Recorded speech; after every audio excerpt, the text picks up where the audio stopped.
organisasinya, yaitu Astuti Sri Rahayu yang didampingi oleh mentornya Pak Marson Biatan. Ketemu lagi kita Pak di tempat ini Pak. Assalamualaikum Ibu. Waalaikumsalam. Kayaknya kemarin kita ketemu Pak ya di angkatan 103. Ya, sekarang kita di sini. Saya kira Bapak jadi mentornya Steffi, ternyata tidak. Oke. Iya, terlalu banyak sekali saya punya staff personil 25 Ibu, 25. Itulah. Iya. Oke, semoga ini menjadi penyemangat bagi Bapak ya untuk berbuat. Oke. Baik, Astuti diberi waktu secara keseluruhan 45 menit, 10 menit memaparkan rancangannya, dan sisa waktu yang lain adalah saran dan masukan dari mentor, penguji, dan coach. Silakan dimulai dari sekarang. Bismillahirrahmanirrahim. Assalamualaikum warahmatullahi wabarakatuh. Waalaikumsalam. Terima kasih untuk kesempatan yang diberikan. Yang saya hormati Pak Penguji, Pak Muhammad Rian SPP MSI, Bapak Muhammad Taufan Sugriwo selaku host, kemudian Ibu Siti Wijaya Laksmi host MSI selaku coach, dan Bapak Marson Biatan SH MSI selaku mentor. Baik, izinkan terlebih dahulu saya memperkenalkan diri. Nama saya Astuti Sri Rahayu Muslimin, ahli media keperawatan, unit kerja di IPT Dinas Kesehatan Rumah Sakit Umum Daerah Tripura Selatan, dan jabatan saya sebagai perawat terampil.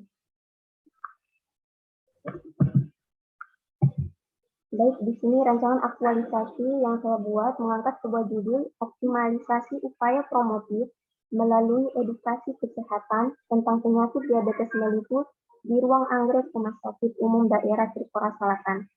Baik, isu yang saya angkat di sini sebagai prioritas utama yakni tingginya kasus diabetes mellitus di ruang anggrek Rumah Sakit Umum Daerah Tripura Selatan.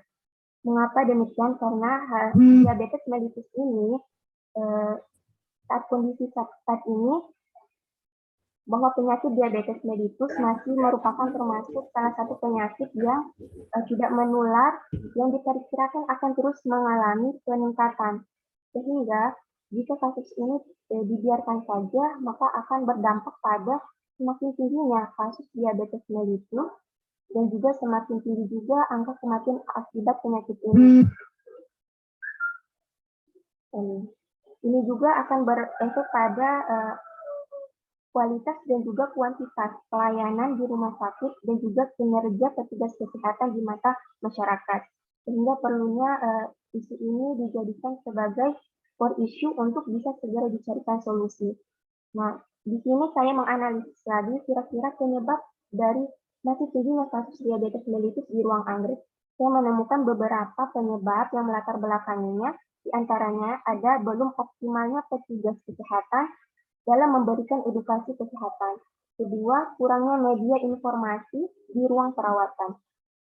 Penyebab yang berikutnya adalah kurangnya dukungan dari keluarga, serta masih ada pasien dan juga keluarga yang belum paham cara menggunakan insulin yang baik dan benar, sehingga mereka masih belum bisa mengkontrol penyakit mereka ketika pulang di rumah.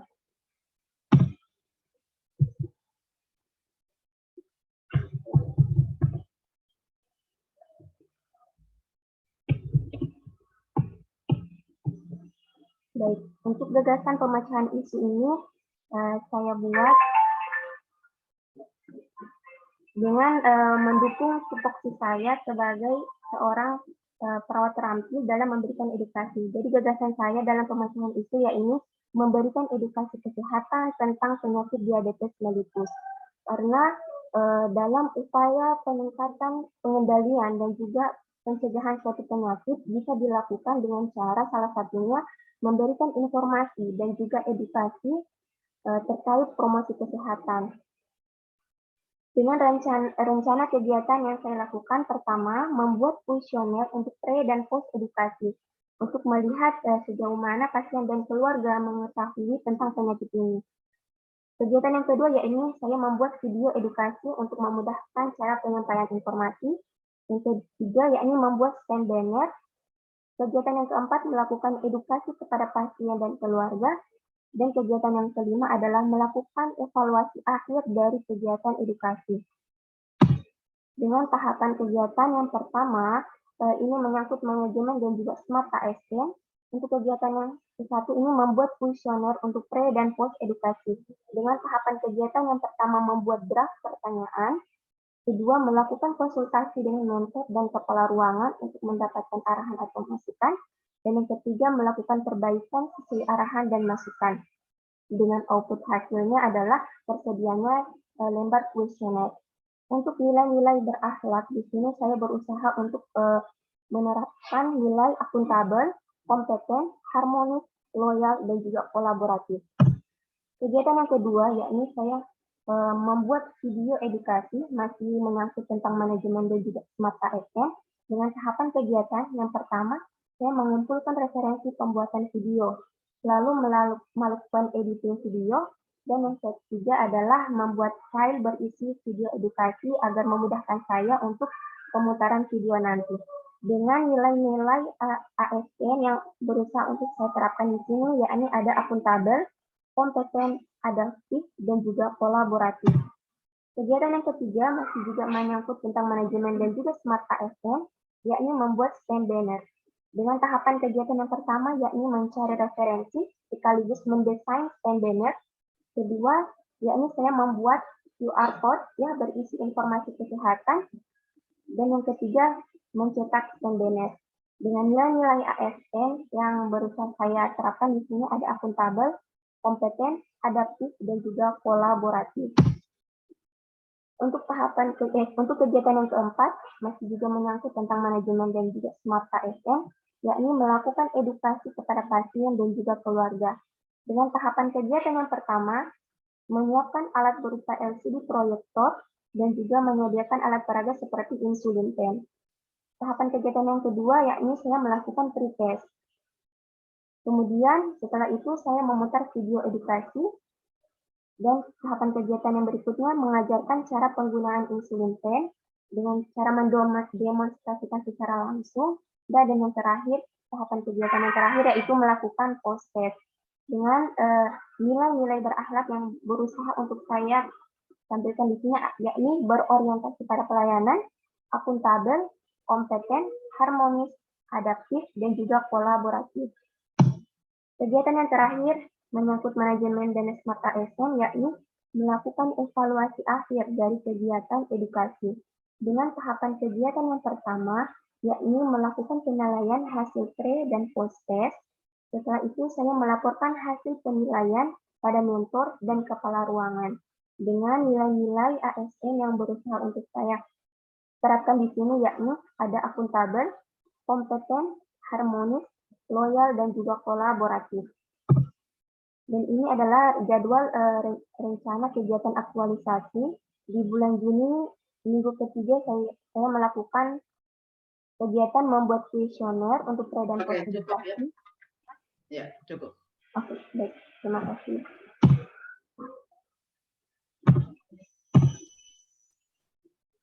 Ya, baik. Demikian tadi apa yang disampaikan oleh Astuti tentang rencana yang akan dilakukan. Selanjutnya kami minta saran dan masukan yang pertama dari mentor terkait dengan isu dan gagasan yang dibuat oleh Astuti, dan mungkin ada tambahan informasi atau penguatan. Silakan Pak Marson Biatan. Baik, terima kasih Ibu. Assalamualaikum warahmatullahi wabarakatuh. Salam sejahtera bagi kita semua. Selamat siang.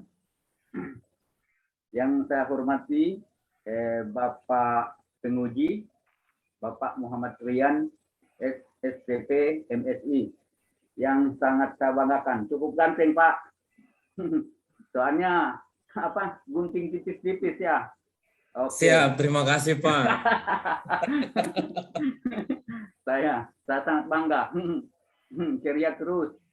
Ya, assalamualaikum bagi Ibu Coach, Ibu Pipi, Ibu Pipi Wijaya. Pipi saja Pak, susah Pak ya. Kali-kali kan nanti lidah.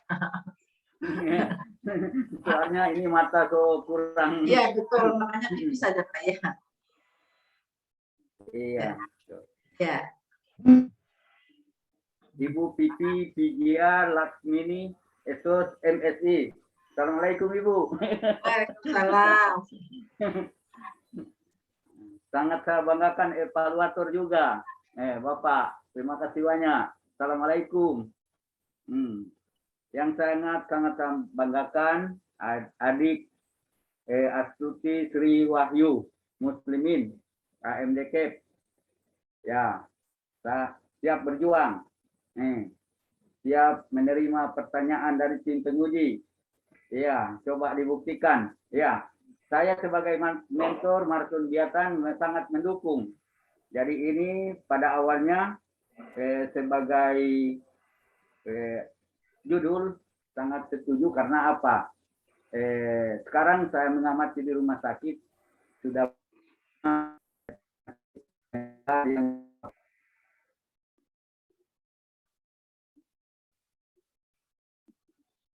menular, tapi dari gaya hidup masyarakat, pola makan yang tidak sehat, ini yang menjadi meningkatkan kita masyarakat, artinya menghadapi pola-pola penyakit yang perubahan. Yang kemarin penyakit menular sangat tinggi, sekarang penyakit yang tidak menular. Ini termasuk karena apa? Gaya hidup dan pola makan dari masyarakat yang tidak sehat. Jadi ini kalau kita lihat, Indonesia itu sudah menempati mungkin urutan 5 dunia. Selain China, India, baru kalau kita lihat dia akan bergeser bisa menjadi urutan 4. Ini hati-hati. Jadi maka ini Astuti mengangkat bahwa judul ini bagus, saya bilang bagus sekali. Karena itu gunanya untuk juga para pengunjung, masyarakat dan pasien yang masuk di rumah sakit. Dan rumah sakit Salakan selama ini saya amati juga sudah mulai tren naik sekali diabetes mellitus ini. Jadi diabetes mellitus ini tidak ada sebenarnya, kalau kita lihat obatnya sebenarnya tidak ada juga, tapi cuma ya sebenarnya memperbaiki sistem organ tubuh, termasuk pankreas. Pankreas itu harus diperbaiki. Biarpun kita minum obat, tapi pankreasnya tidak diperbaiki, maka itu tetap juga menimbulkan diabetes yang meningkat. Jadi ini judul ini saya sangat setuju dan saya mendukung sebagai mentor ya, karena ini selain juga untuk masyarakat, untuk pasien dan juga teman-teman di lingkungan, dan juga kalau kita lihat kita ajukan ke Dinas Kesehatan supaya dalam rencana program ini harus, karena kita melihat akhir-akhir ini sangat banyak masyarakat yang terkena diabetes walaupun bukan keturunan. Iya, kalau keturunan itu cepat sekali, sedangkan ini yang tidak keturunan juga sudah banyak. Jadi saya lihat penyakit ini sangat berbahaya. Yang pertama sudah kalau kita mulai, karena diabetes banyak sekali organ yang artinya dia rusak, sama dengan mesin mobil. Kalau sudah banyak yang kocak ya sudah pengobatan lebih tinggi. Jujuran ada BPJS, ya BPJS juga ini agak tersendat-sendat biasa. Iya begitu kira-kira. Jadi ada BPJS, ada, tapi masyarakat miskin lebih banyak. Banyak sekali masyarakat miskin yang datang ke saya minta bagaimana biaya, menangis-menangislah. Nah, maka saya bilang pemerintah daerah harus mendukung program ini. Iya, jangan cuma dianukan ke rumah sakit. Rumah sakit ini kalau datang kita cuma terima, kita rawat, kita obati, tapi uangnya ini please. Maka saya anukan ke DPR dan ya di eksekutif legislatif supaya memang betul-betul program ini harus dianukan ke dalam program ya di puskesmas itu sebagai uji coba. Terima kasih banyak. Assalamualaikum warahmatullahi wabarakatuh. Cuma ini saja. Waalaikumsalam warahmatullahi wabarakatuh. Ya, baik. Saran dan masukan selanjutnya Ya, sebelum ke Pak Rian. Terima kasih Pak Marson atas tambahan Ya, informasinya, dan terima kasih. salam masukan selanjutnya adalah dari penguji. Silakan Pak Rian. Oke, terima kasih banyak Bu Coach. Bismillahirrahmanirrahim. Assalamualaikum warahmatullahi wabarakatuh. Yang kami hormati Ibu Coach, Ibu Vivi Vijaya Laksmi. Jadi bukan Laksmini, izin Pak Mentor. Kalau Laksmini kita mengingatkan Saur Sepuh itu, Brahma Kumbara. Yang kami hormati Pak Mentor, Pak Marson Biatan, SH, MKes. Senang sekali bisa bertemu dengan Pak Mentor. Waalaikumsalam warahmatullahi wabarakatuh. Bukan hanya saya saja yang senang, harusnya Ibu Astuti juga bersyukur sekali mendapatkan mentor seperti Pak Marson. Yang satu pasti mendukung, yang kedua dari narasi-narasinya beliau bukan hanya memikirkan lingkup kecil, tetapi bagaimana diabetes ini bisa tertangani secara keseluruhan. Kemudian kalau hari ini kita masih belajar tentang nilai-nilai, Pak Mentor, Pak Marson sudah menerapkan nilai-nilai itu, sudah menunjukkan begini loh menerapkan nilai. Contohnya di mana? Contohnya beliau masih konsisten memakai masker.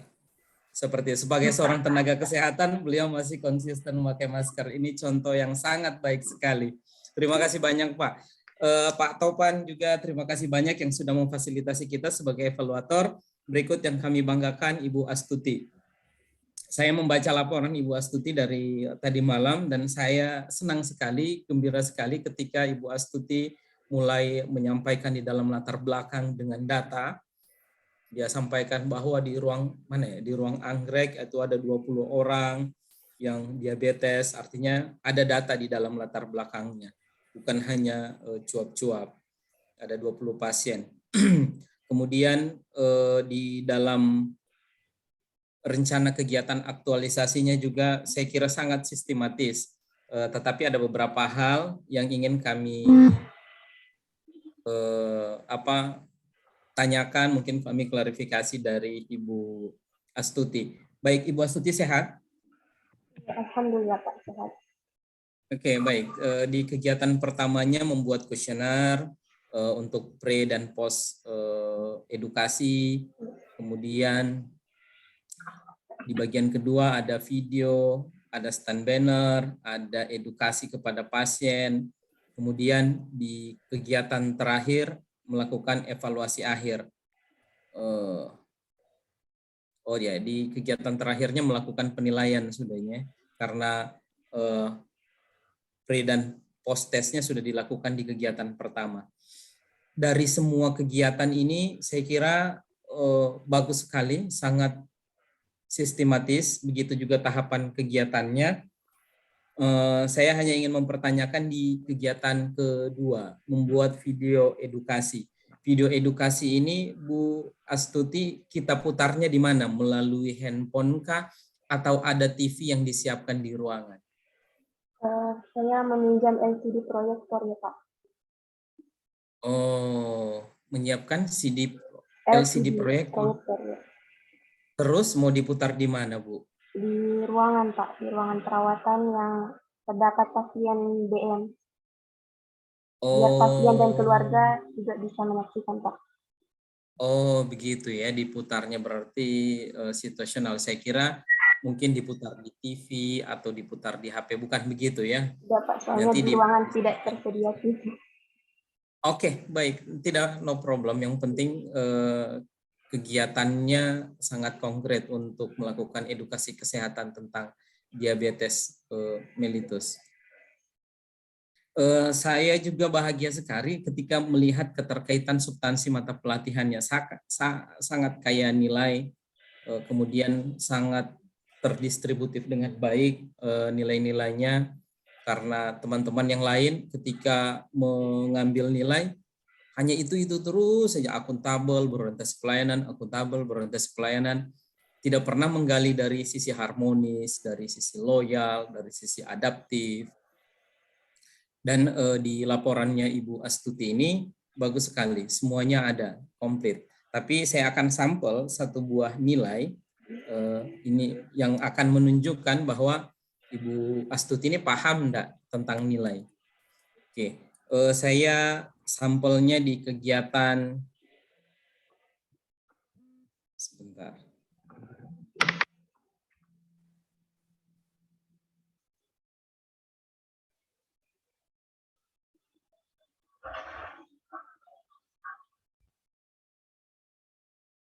Di kegiatan ya yang pertama saja di membuat kuesioner. Di tahapannya ada membuat draft, di tahapan kedua melakukan konsultasi, terus melakukan konsultasi ini ada nilai loyal. Kaitannya antara nilai loyal dengan melakukan konsultasi apa, Bu? Baik, Pak. Astuti. Izin menjawab. Dalam kegiatan pertama ini, khususnya di tahapan kegiatan dalam melakukan konsultasi kepada mentor dan juga kepala ruangan, saya menerapkan nilai loyal. Karena di dalam nilai loyal itu, kita harus berusaha untuk menjaga nama baik sesama ASN, termasuk pimpinan kita, baik itu atasan seperti mentor ataupun kepala ruangan, kita menghargai mereka, menghargai keberadaan mereka dengan bersopan santun dalam menyampaikan tujuan kita, itu Pak, yang saya berusaha untuk terapkan. Oke, baik, terima kasih banyak. Saya sengaja menanyakan ini karena banyak pegawai sekarang izin Pak Mentor, pintar-pintar, hebat-hebat, tetapi ada sisi yang kurang sekali. Apa itu?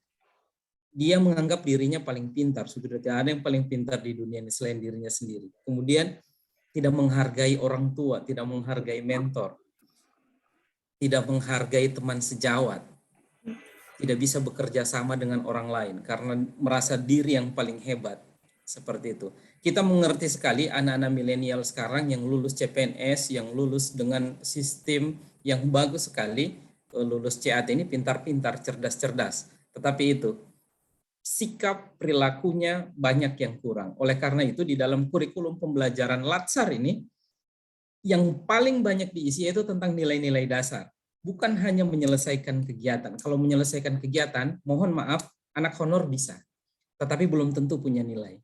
Seperti itu. Harapannya Ibu Astuti memberikan memberikan tambahan dalam semua kegiatan bahwa semua kegiatan ini dilakukan dengan penuh nilai.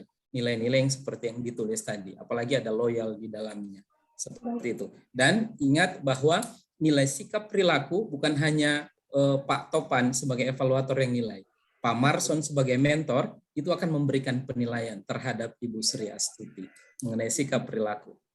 Baik, untuk Ibu Sri Rahayu tidak ada koreksi, saya kira untuk laporannya bagus sekali, tinggal diimplementasikan. Selamat beraktualisasi. Ingat, ini tentang nilai-nilai dasar, bukan hanya menyelesaikan isu lewat kegiatan. Terima kasih banyak Pak Mentor, mohon bantuan diawasi, diberikan ide masukan dalam pelaksanaan kegiatan. Selanjutnya kami kembalikan ke Ibu Coach. Terima kasih. Baik, terima kasih Pak Rian atas saran masukannya dan luar biasa ya Astuti. Jadi selamat beraktualisasi, semoga selalu sehat dan akhirnya semua yang direncanakan bisa terlaksana dengan baik. Tentu saja di bawah bimbingan Pak Marson, Pak ya. Jadi saya mau tagih nanti apakah betul orangnya memang loyal gitu Pak ya, memang harmonis, menciptakan lingkungan yang harmonis di dalam dia bekerja. Jadi nanti mau ditagih lagi. Insya Allah kita 1 bulan ke depan Pak ketemu misalkan, Insya Allah ketika Tuhan berkehendak, maka demikian maka akhirnya pemaparan rancangan aktualisasi nilai dasar PNS dari Astuti Sri Rahayu. Ya, tetap semangat untuk mengabdi dan jangan lupa nanti laporan dibuat per minggu ya, diupload di Kolabjar tiap mingguan. Oke, akhirnya terima kasih Pak Marcel sekali lagi. Tetap dibimbing dan bila kita berbeda. Assalamualaikum warahmatullahi wabarakatuh. Saya kembalikan ke host. Waalaikumsalam.